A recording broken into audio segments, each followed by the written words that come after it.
जी नाज़रीन, शफीक नामी ट्रैक्टर का चोर पुलिस थाना चौकी समानी से फरार हुआ।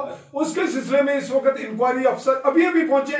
तो अभी चूंकि अभी ये पहुंच रहे हैं, मेहताब है सब इंस्पेक्टर और सब इंस्पेक्टर सैयद इफ्तिखार शाह साहब, तो अभी चूंकि पहुंच रहे हैं इसलिए इनका मौकफ अगले लम्हों दोबारा लेते हैं और जो डेवलपमेंट होगी वो भी देंगे। आपको ये बताते हुए कि पुलिस के जिन मुतलका अफसरान या मुलाजमीन के मुतालिक ये कार्रवाई हुई है वो इंतहाई साफ शफाफ सर्विस कैरियर के मालिक हैं। एक आध की गलती हो सकती है, किसी का भाग जाना कोई बहुत खतरनाक बात भी नहीं है। गलत तो उसको भुगतना है, वो पुलिस की कार्रवाई है, वो पकड़ा जाएगा तब हकायक आएंगे सामने कि कहां लूप होल हुआ, कौन से पुलिस वाले ने रिश्वत लेके भगाया या वो खुद भागा।